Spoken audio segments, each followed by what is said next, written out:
So this is just a class of me detailing back attack concepts and how to take the back from the turtle and 4-point position. If you like what you see, make sure you subscribe and you follow me on Instagram.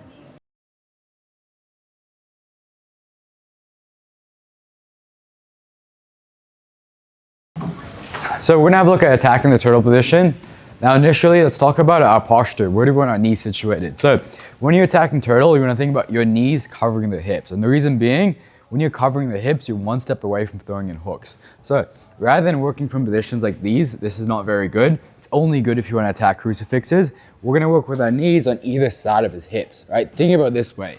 Whenever you take the back and throw in hooks, your knees have to cover the hips anyway. So if you're working from a position like this, you would have to make an adjustment every time you want to take the back and start throwing in hooks. So it makes more sense just to cover the hips initially and always stay covering the hips. So we're gonna be here, like so.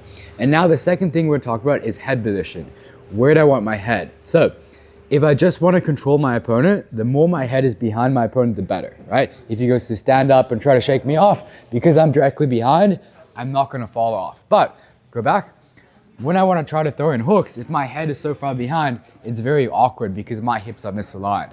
So we're gonna think about staying behind the hips and covering with our knees. But when you want to transition and take the back, we're gonna think about moving our head forward and either matching head levels or going further than necessary. So if I'm attacking from here and I create space for a hook via widening his elbow, if I try throwing a hook now, it's very awkward. But me simply moving my head next to his head, now it's so easy, and I can put my knee on the mat and start working from here.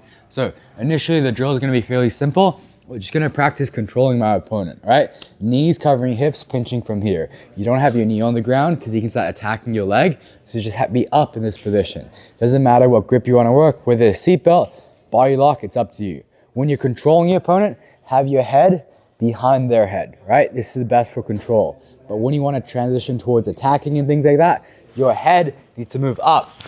So you have the easier time stabbing and hooks, and now you have so many options. You can go high ball ride, you can pull your opponent through, but just really think about these cues, which is cover their hips, and then when you want to throw in the hook, only when we see space between the knee and the elbow, that's where we move my head forward. So if I want to take the back, move my head forward after creating exposure of some type. So whether it be me seeing the exposure or me creating it by widening it, once you get the exposure, head forward, throw in the hook. Make sense? Yep, let's go.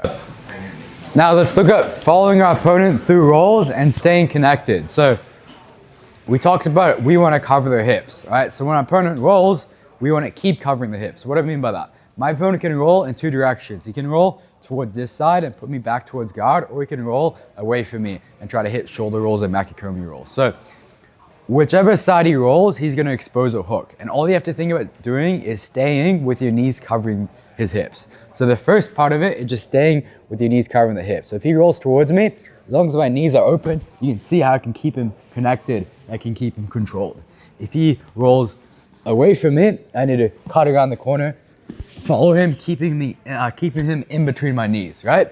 And the best thing to do, and what you're trying to achieve is, as he's rolling, he's gonna create space for a hook to come in. So you're staying connected and you're just whipping in that hook. So let's see how he's gonna create space for the hook to come in. So whenever he rolls towards the side, the opposite side, the side that exposed, space will open up between the knee, his knee and his elbow, so we can always throw in the hook. If he rolls towards the other side, we throw in the other hook. So we stay connected via grabbing the wrist, seatbelt, body lock, it's up to you. We're just gonna work with a wrist grip for now. And we think about staying with our knees, just like so, covering the hips. If he rolls towards me, I take my head forward and I just whip in my hook. Remember, me taking my head up high is a key detail. If I leave my head low, it's gonna be very awkward for this hook to come in. And now from here, just bring him all the way through. And we keep him in between my knees, and now we have the back, we can start attacking body triangles, and now we can start working from here. If he rolls away from me, a little bit more complex. Right? Now I need to use a little bit of movement to cut around the corner and keep him connected to my hips. So if he rolls away from me, I take my knee forward, my head up high, and I whip in the hook as I roll him through. And you can see now, I have one hook in on the back, and now I can attack on the high ball ride. Ideally, if you could throw the hook all the way across, this would be best, because now you can bypass high ball ride and just lock a body triangle and start attacking from there. So it looks like a relatively complex movement. I'm just teleporting on the back, but all you're doing is staying with your hips connected to theirs, moving your head forward and whipping in that hook, right? Because your head is above their head, it's so easy for the hook to come in. And eventually, this just becomes like second nature, right? As soon as someone rolls, you don't even think about it. You just develop the skill and muscle memory of staying attached and throwing in the hook. So once again, we're playing here. He does a near side roll. Throw in the hook, roll him all the way through. My opponent rolls with the far side. Throw in the hook, roll all the way through. A little bit more detail with that far side roll. As you roll slowly, put your head on the mat for a split second, cut your knee around the corner, and ideally, throw in that hook as you roll through. Any questions? 3, 2, 1. All right, circle up, guys. So now we're gonna look at what if my opponent starts 4-pointing. So he knows if he stays on his back and if he rolls, I stay connected, I follow him through, and I start taking the back. So what your opponent starts doing, they start standing up into a 4-point. So he puts his hands on the mat and he stands up. So you're gonna think about breaking him back down from this position. So a concept I use whenever I'm trying to control someone in jiu-jitsu, try to make him as unathletic as possible. So compare this previously when he was on his elbows and knees, he's very unathletic, right? He can't really move very well, so controlling him is very easy. I can stay behind his elbows, I can stay connected. If this was MMA, I could strike him. The moment he 4 points, he's a lot more athletic. He can circle around, he can move, and now following him is a little bit more annoying. And then if he can go all the way up towards standing, this would be the worst of all controlling him, because now he can fight my hands, good, he can turn back in and throw me, he has a bunch of options. So you always want to think about making him unathletic, breaking him down towards his elbows, and ideally breaking him down towards a hip. So once we get him in this position and he stands up, he's already done a good job. So we're gonna make sure he cannot move up standing. So from here, take your knees behind his hamstring and just ride in this position. Look at my posture. My spine is straight and I'm gripped up underneath like so. Now, whenever I'm breaking him down, we're gonna look at a multi-directional breakdown. So first, I try breaking him down towards the arm side. I put my elbow and foot on the mat and I start turning towards here. What he's gonna try doing, he's gonna resist and sag in the other direction. From here, I feel his weight and I just change where I push. I push forward instead. What he's probably gonna do from here, he's probably not gonna get broken down by that, and I chain it back with the other move. So I turn, I push, and then as he pushes back into me, I pull again. So I'm subtly moving his weight. The worst thing I can do from controlling here is just sit here and do nothing, because he's not being off balance, and now he can set up either standing or he can start rolling into my legs. But if I constantly subtly move my opponent, you can see eventually I can break him down, and then for him to escape and grab me, it's gonna be quite awkward. So now we're gonna practice the skill. I'll go back. He's on his knees. But I'm controlling him, my head's down low. I feel him standing up. If I keep my head high, I'm gonna lose him. But keep your head underneath his head. Take your knees and pinch over his knee. Try taking him down this way, he's resisting. So put your toes on the mat, push in this direction, and then change, and now you can break him back down. And now from here, you can take your head up, throw in hooks, and now you can start attacking from here. That makes sense? So we're just looking at the skill of breaking him back down and making him unathletic. Yep, 3, 2, 1. So go up, guys. So let's look at a key detail with my shoulder position.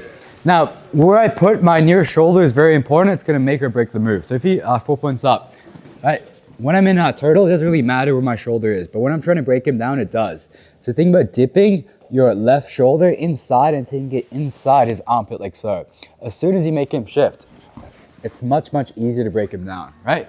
You can still do it if you have poor shoulder position and your shoulders up high, but see the slippage I get? See how my shoulders start slipping? And then maybe if he's really flexible and strong, he can start cutting his elbow back towards the inside. So if you just wanna break him down, think about moving his shoulder and taking your shoulder underneath his lat and armpit. And I just do the exact same thing. Push, pull, and look how easy I can knock someone down. That's quite bigger than me. Fatter and stronger. So from here, shoulder goes inside. I'll switch sides for you guys. My shoulder dips from here, this is bad, to locking inside this area. So as Frank tries standing back up, he can't. And now I can just turn. I can knock him down and I can follow where he goes. Any questions?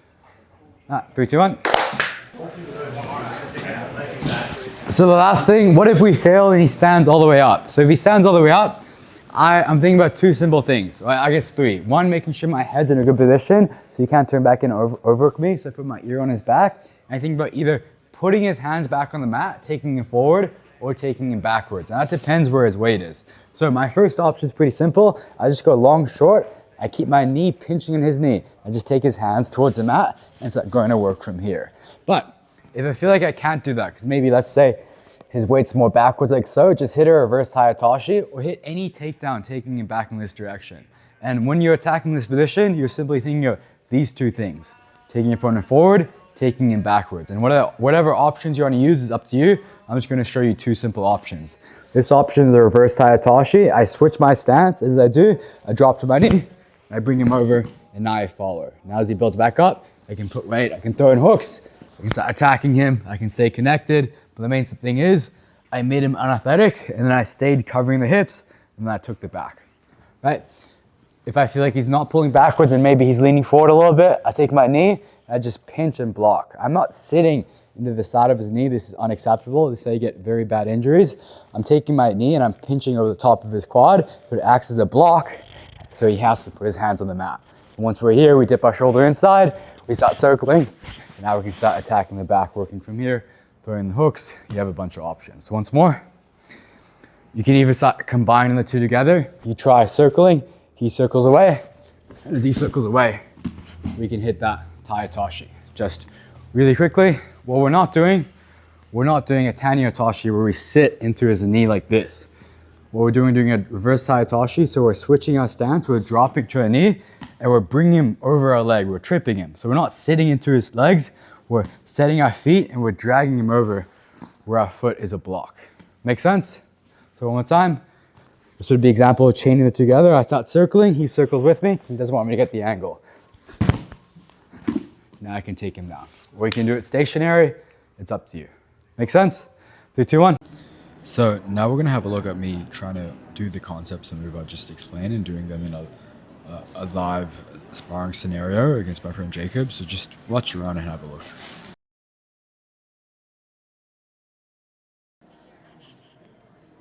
So I just took my friend's back using a Kasoto hook and jumping with 2 hooks in, and now he's attacking my back. I time his lift and I put my foot on the mat and use his momentum to do a Granby and sit out towards the side. From here I focus on getting outside his knees, misaligning my hips so he's not covering my hips, and now we sit into this position here. I want to think about turning towards my side, he wants to think about pulling me back down. He does a good job following with the hips, but I stand back up, get him off towards the side, and I start fighting the hands again. Then I switch, chaining my escapes together before heisting up with the overhook and escaping. So a good chain of escapes to escape, and very good offense and following from my opponent as well. I stop behind him, I start using the misdirectional breakdown. My opponent Granbies, I stay keeping him in between my hips, and then I opt to transition towards a crucifix because I hook his arm with my leg. From here we start going and rolling. I'm just thinking about controlling him and going for the strangle, and he's thinking about trying to get his shoulders free.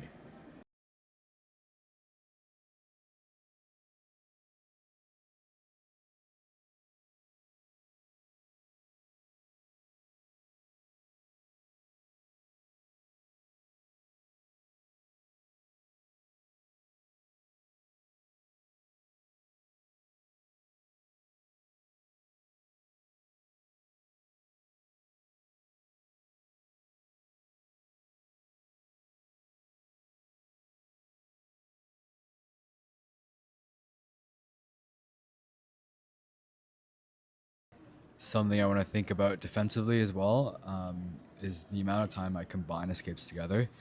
When defending any position, the first escape is like almost guaranteed to fail against a good opponent. It's not about your ability to hit one escape, it's about ability to chain escapes together. So from here, my 3rd or 4th escape fails, but the 5th one where I come back up creates enough space and allows me to cut my elbow towards the inside and finally get out.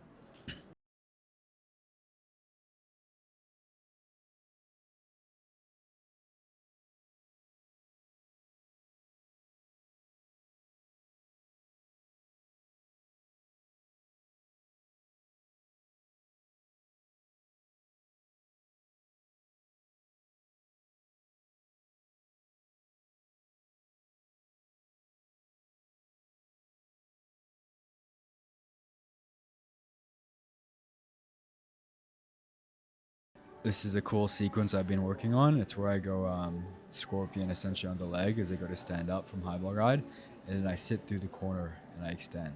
A little bit dangerous on the knee if you do incorrectly, but you land in this beautiful crossbody position.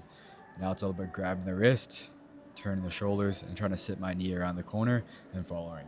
He inverts, and I invert with him, and then I manage to throw towards a hook and then a body triangle eventually, taking the back.